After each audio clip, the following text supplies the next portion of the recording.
आशा करते हैं कि आप मस्त होंगे, स्वस्थ होंगे, जिंदाबाद होंगे। चलिए आज इसी के साथ आज का जो सेशन है वो स्टार्ट करते हैं। जो क्लास 12 का जो जैक बोर्ड है, इससे जो मॉडल सेट जो जारी हुआ है ना, आज उसी का सब्जेक्टिव जो क्वेश्चंस है उसका हम सॉल्यूशंस करेंगे। कहने का मतलब ये है कि आज हम इस वीडियो में क्लास 12 का जो English model set JAC board का है ना, उसका जो सब्जेक्टिव क्वेश्चंस है उसे हम सॉल्व करेंगे। बड़े ही आसानी कह सकते हैं, आसानी से जो लैंग्वेज जो है वो बहुत ही आसान लैंग्वेज रहेगा। तो चलिए आज स्टार्ट करते हैं बिना टाइम देखते हुए।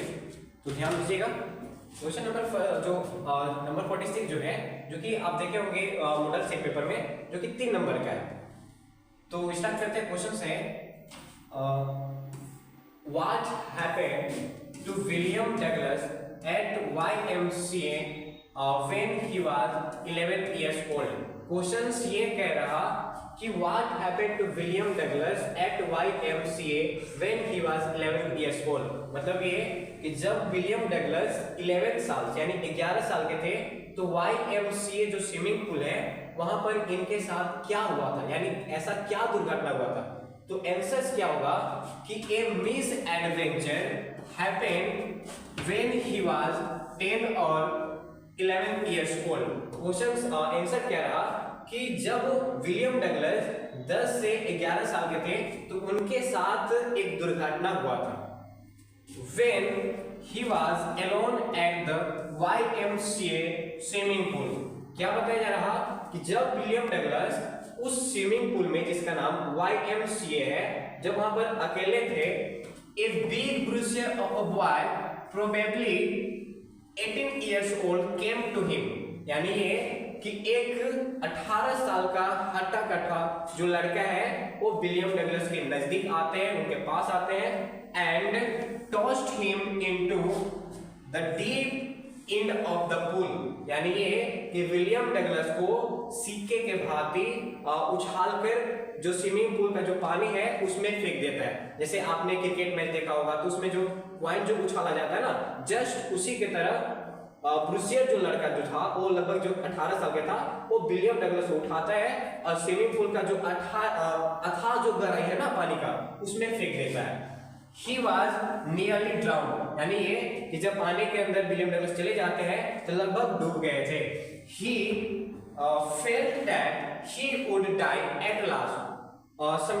somebody rescue him। यानी ये कि जब पानी के अंदर वो चले गए थे तो ऐसा लग रहा था कि उनकी अब उसी पानी में मृत्यु हो जाएगा। एट लास्ट यानी अंतिम में somebody rescue him, यानी अंतिम में कोई जो व्यक्ति है वो विलियम डगलस को रेस्क्यू करता है यानी बचाता है।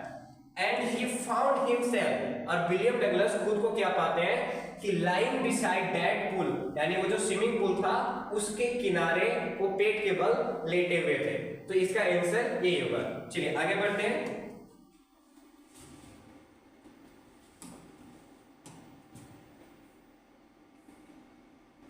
गौर कीजिएगा, जो नंबर 47 जो क्वेश्चन है, यहां से आपका नंबर 47 से लेकर नंबर 52 तक जो है वो नंबर 5 नंबर का है। टोटल क्वेश्चंस आप देखिएगा तो 6 है और 6 में से मात्र आपको 4 क्वेश्चंस बनाना है। तो नंबर 47 से why did, गौर कीजिएगा, why did M Hamel put on his special dress।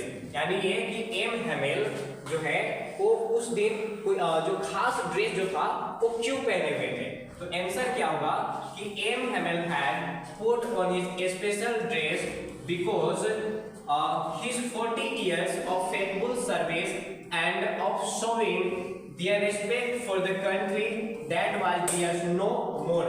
यानी ये हुआ कि एम हेमेल उस दिन स्पेशल ड्रेस मतलब खास तरह के जो ड्रेस था वो इसलिए पहने हुए थे क्योंकि वो उस स्कूल में 40 सालों तक अपना सर्विस दिया था और अपने देश के प्रति जो आदर है, जो रिस्पेक्ट है वो उसे देना चाह रहे थे। क्योंकि अब ये जो देश उनका था, जिस देश में अल्सास एंड लोरेन, तो अब ये कब्जा कर लिया गया था प्रशिया के द्वारा। इसीलिए इस प्रशिया के जितने भी स्कूल थे सब में बैन लगा दिया गया था कि आज के बाद यहाँ पर जो फ्रेंच लैंग्वेज है नहीं पढ़ाया जाएगा।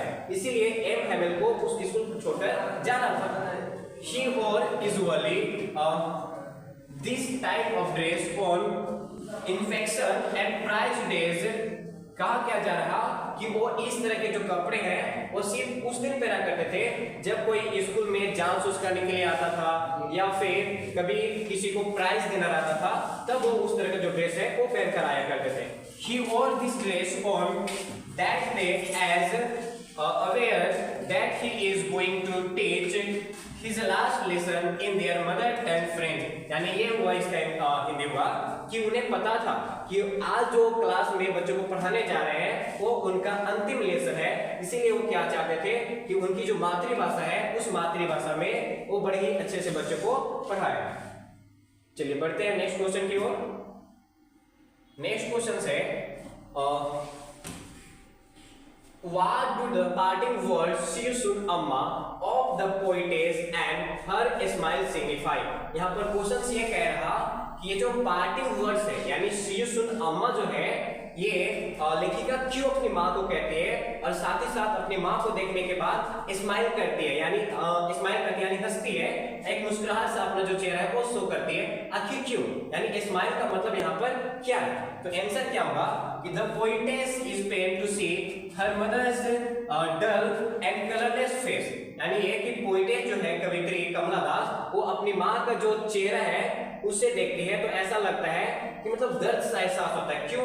क्योंकि उनकी माँ का जो चेहरा जो था वो थोड़ा सा डल फेस था यानी लटका हुआ था, कलरलेस था। She is hurt to see that her mother's face looks like that of a dead body। यानी ये बताया जा रहा कि उन्हें दुख हो रहा था उनकी माँ का जो शरीर है उसे देखते हुए, क्योंकि उनकी माँ का जो बॉडी है वो मृत शरीर जैसा होता है उसके जैसा दिख रहा था। She is afraid of the fact that she may not see her mother alive next time। यानी उन्हें डर था कहीं अगले टाइम अगले समय वो अपनी माँ को जो है वो नहीं देख पाएंगे। Her parting words "see you soon amma" signify hope and assurance। यानी कि ये जो पार्टिंग वर्ड्स है "see you soon amma" इसका मतलब ये है कि वो उम्मीद कर रही थी, आशा कर रही थी और खुद को सांत्वना दे रही थी, not only to herself but to her mother also that they will meet again। यानी ये कि वो खुद को सांत्वना दे रही थी, अपनी माँ को भी सांत्वना दे रही थी कि हम दोबारा से मिलेंगे, यानी हम फिर से मिलेंगे। इसका आंसर यही होगा। चलिए बढ़ते हैं नेक्स्ट क्वेश्चन की ओर। नेक्स्ट क्वेश्चन है what did Charlie claim for in the last in the third level। Question ये है 49 कि what did Charlie claim for in the third level. Question ये कह रहा कि द थर्ड लेवल को लेकर जो चार्ली है उसने क्या दावा किया। आंसर क्या होगा कि Charlie claim that he had been on the third level on Grand Central Station। यानी जो चार्ली है वो ये दावा किया कि ग्रांड सेंट्रल स्टेशन जो है वहां पर एक और भी लेवल यानी थर्ड लेवल है, तीसरा लेवल है। तीसरा लेवल कहने का मतलब ये है कि जैसे आप अपने घर के आसपास देखोगे मकान होगा, एक ताला, दो ताला, तीन ताला होगा, तो उसी तरह से जो तीन ताला मकान जो है ना, जस्ट आप यहाँ पर ग्रांड सेंट्रल स्टेशन जो है वहां पर समझिएगा कि वो मतलब उन्हें लग रहा था कि तीन और लेवल है यानी थर्ड लेवल जो है वो है। But no more was ready to believe him that there were a third level of the Grand Central Station। लेकिन उनकी बातों पर किसी को विश्वास नहीं हो रहा था कि जो ग्रैंड सेंट्रल स्टेशन है वहां पर एक और भी लेवल यानी थर्ड लेवल है। The president of the New York Central and Hartford railroads would swear that there were only 2 levels। यानी यहाँ पर इसका ये होगा कि जो प्रेसिडेंट थे न्यूयॉर्क का और जो सेंट्रल हार्टफोर्ड थे वो लोग कसम खा रहे थे, साथ ही साथ जो रेल रोड्स के जो लोग थे वो कसम खा रहे थे कि जो सेंट्रल ग्रांड स्टेशन है वहां पर सिर्फ 2 ही लेवल है। लेकिन ये जो बात जो है चार्ली को यकीन नहीं हो रहा था, बस वो बोले जा रहे थे कि नहीं, ग्रांड सेंट्रल स्टेशन पे एक और लेवल है यानी थर्ड लेवल है। The Grand Central Station did not have the third level। यानी वो जो लोग थे प्रेसिडेंट लोग जो थे वो ये कह रहे थे ग्रांड सेंट्रल स्टेशन पे कोई थर्ड लेवल नहीं है। लेकिन ये जो बात है वो चार्ली दावा कर रहे थे कि नहीं, वहां पर एक और लेवल है यानी थर्ड लेवल है। इसका आंसर यही होगा। चलिए बढ़ते हैं नेक्स्ट क्वेश्चन की ओर। क्वेश्चन कह रहा number 50, why do rural people make road side stand, यानी ग्रामीण क्षेत्र के जो लोग हैं वो सड़क के किनारे रोड साइड स्टैंड का मतलब आप कह सकते हैं ढाबा कह सकते हैं, ठेला कह सकते हैं, इसे स्टॉल लोग बनाते हैं। यानी सीधा सीधा क्वेश्चन ये समझिएगा कि क्वेश्चन पूछा जा रहा कि ग्रामीण क्षेत्र के जो लोग हैं वो सड़क के किनारे अपना ढाबा कह लीजिए, अपना ठेला कह लीजिए या फिर स्टॉल कह लीजिए, वो स्टॉल यानी सीधा सीधी गुमटी आप जानते होंगे। तो आखिर यहाँ पे पूछा जा रहा कि ग्रामीण क्षेत्र के जो लोग हैं वो आखिर रोड के किनारे गुमटी क्यों खोला करते थे, यानी क्यों खोल कर रखते थे। तो आंसर क्या होगा,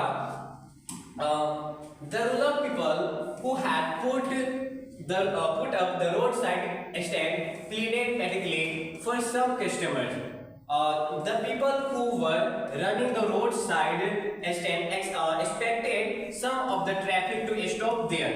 यानी ये बताया जा रहा कि जो ग्रामीण क्षेत्र जो लोग हैं वो रोड साइड स्टैंड यानी सड़क के किनारे गुमटी कह लीजिए इसलिए खोलकर बैठा करते थे क्योंकि उन्हें लगता था कि जो कस्टमर्स लोग हैं वो उनके दुकान तक आए और यानी कह सकते हैं कि जैसे जो लोग हैं वो क्रॉस रोड जो है रास्ता जो है वो क्रॉस करेंगे, तो अगर वो दुकान को देखेंगे तो रुककर उनके दुकान से कुछ सामान जो है वो खरीदेंगे और बदले में उन जो लोग हैं उन्हें क्या मिलेगा, पैसा मिलेगा।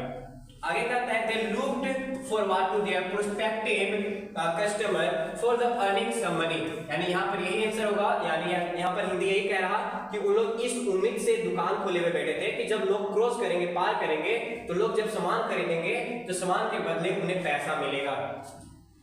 They wish the city folk would stop there to buy something from them.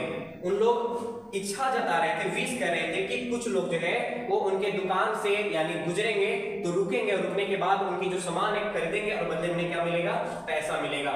It was the intention with which the roadside stand was set up, और बस यही इरादा उन लोगों का था कि रोड के किनारे गुमटी कह लीजिए या फिर आप ढाबा कह लीजिए खोलने का। चलिए बढ़ते हैं नेक्स्ट क्वेश्चन की ओर। नेक्स्ट क्वेश्चन कह रहा number 51, in what condition do the bangle makers of Firozabad live, why can't they come out of the state of poverty, यानी ये कहा जा रहा कि फिरोजाबाद में जो लोग जो चूड़ियां बनाया करते हैं वो किस सिचुएशंस में रहा करते हैं, उनकी स्थिति क्या है, why can't they come out of the state of poverty, और ये जो गरीबी से जो जूझ रहे हैं उस गरीबी से वो बाहर क्यों नहीं निकल पाएंगे या फिर क्यों नहीं निकल सकते हैं। आंसर क्या होगा कि Firozabad is famous for its bangle, यानी जो फिरोजाबाद है वो फेमस यानी प्रचलित है, मशहूर है किस चीज को लेकर, तो चूड़ी को लेकर। Most of the families in Firozabad are engage in making bangle, यानी कहा क्या जा रहा फिरोजाबाद के अधिकांश जो फैमिली मेंबर्स यानी जो परिवार है वो बिजी रहते हैं किस चीज में, तो चूड़ी बनाने में। These families have spent generations working around, और यहाँ के जितने भी परिवार से उन्होंने अपना पीढ़ी जो है वो गुजार दिया सिर्फ चूड़ी बनाने में। Furnaces and making bangles over 20,000 children to work in the glass furnaces with high temperature, यानी यहाँ पर ये कहा जा रहा कि लगभग 20,000 बच्चे जो है वो ग्लास फर्नेसेस जो इंडस्ट्री है वहां पर काम किया करते हैं।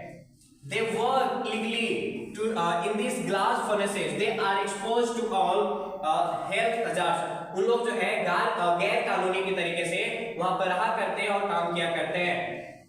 They work in Disney rooms with no windows and outlets for fresh air, और उन लोग ऐसे रूम में काम किया करते हैं जिससे थोड़ा सा भी जो हवा कह सकते हैं वो मतलब आता जाता नहीं है, वहां पर एक भी जो खिड़की है उसकी भी व्यवस्था जो है वो नहीं है।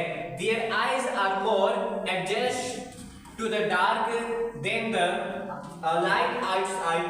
That's why many of them end up losing their eyesight before they become adults. यानी कहा जा रहा कि जब बच्चे बड़े होते हैं तब तक उनकी जो आंख की जो रोशनी है वो रोशनी चली जाती है। इसका कारण ये है कि उन लोग सिर्फ अंधेरा में काम करते हैं और जब बाहर सूर्य की रोशनी जो पड़ता है तो उसके वजह से उनकी आंख की जो रोशनी है वो जल्दी चला जाता है जब तक वो बड़े हो जाते हैं।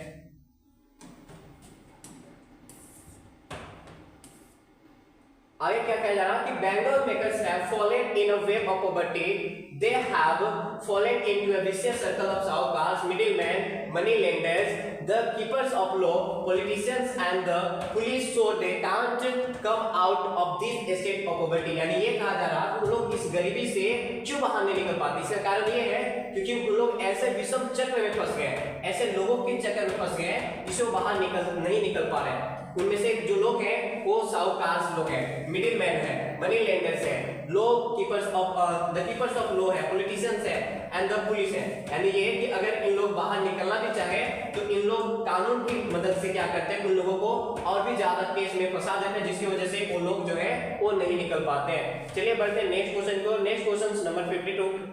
क्वेश्चन ये कह रहा, How did doctor सदाव help the American soldier. कह रहा कि जो डॉक्टर सदाव होती है वो अमेरिकन सोल्जर को सहायता कैसे करते हैं। तो आंसर क्या होगा कि doctor Sadao and his wife Hana brought the wounded soldier to their house and helped him greatly। यानी ये कहा जा रहा है कि डॉक्टर सदाव होगी और उनकी जो पत्नी जिनका नाम हाना है वो क्या करते हैं कि जख्मी जो सोल्जर जो सैनिक था उसे अपने घर लाते हैं और उनकी बहुत ही सहायता करते हैं। He operated on him and saved his life by removing the bullet in his body। और वो डॉक्टर सदाव की क्या करते हैं कि ऑनडेड सोल्जर्स यानी जिसका नाम आगे आपने पढ़ा हुआ कि टॉम नाम था, उस टॉम की बॉडी में बुलेट लगा हुआ था, यानी बुलेट जो है उसे निकालते हैं। Hannah washed him and served him when none of their servants wanted to do so। और हाना क्या करती है कि उसकी बॉडी को साफ करती है और साथ ही साथ खाना उसे परोसती है, जबकि उनके जो नौकर थे उन लोग ऐसा काम करने से साफ इनकार कर देते हैं। As he was an enemy soldier। क्यों? क्योंकि वो जो enemy soldier था यानी उसका दुश्मन था। Doctor सदाव first waited for the general to get the man assassinated, but when that did not happen, for 3 days he gave the man a boat with provisions। क्या कहा जा रहा कि सबसे पहले डॉक्टर सदाव की इंतजार करते हैं जनरल टाकीमा का। आपने नाम सुना, नाम आपने पढ़ा होगा कि जनरल टाकीमा, उनका वेट करते हैं, इंतजार करते हैं। उन्होंने क्या कहा था कि जब तक हम किलर्स को नहीं भेजेंगे तब तक तुम उसे कुछ नहीं करना, तो उसी का इंतजार करते हैं। लेकिन 3 दिन तक बीत जाता है और डॉक्टर सदाव की इंतजार करते रहते हैं और जो जनरल टाकीमा रहते हैं वो असासिन्स को यानी जो किलर्स है उसे नहीं देते हैं। फिर लास्ट में डॉक्टर सदाव की क्या करते हैं कि उस व्यक्ति को यानी टॉम को क्या करते हैं, एक नाव दे देते हैं और कुछ सामान जो है वो उसे दे देते हैं और वहां से उन्हें भगाने में सहायता करते हैं। आगे कह रहा कि and helped him escape to a nearby island। He instructed him to wait for a Korean fishing boat which safely take him far from there। यानी ये कहा जा रहा कि वो उसे मतलब निर्देश देते हैं कि तुम सबसे पहले यहाँ से जो नजदीक का जो टापू है वहां चला जाना और वहां से जाने के बाद तुम क्या करना कि कोरियन फिशिंग जो बोट है वो अगर आएगा उसका इंतजार करना और तुम उसमें बैठकर वहां से चले जाना क्योंकि वो तुम्हारे लिए सबसे सुरक्षित होंगे। तो चलिए आज हम क्या देखें कि जो आपका क्लास 12 का जो जैक द्वारा जो क्वेश्चन दिया गया था सब्जेक्टिव, उसका आंसर बड़े ही इजी लैंग्वेज में हमने देखा। तो आप नोट्स डाउन कर लीजिएगा, ये क्वेश्चन हो सकता है कि आपके एग्जाम में जरूर आएगा। तो आज के लिए इतना ही रखते हैं। अगर वीडियो अच्छा लगा होगा तो वीडियो क्या कीजिएगा, लाइक कीजिएगा, शेयर कीजिएगा और सब्सक्राइब कीजिएगा।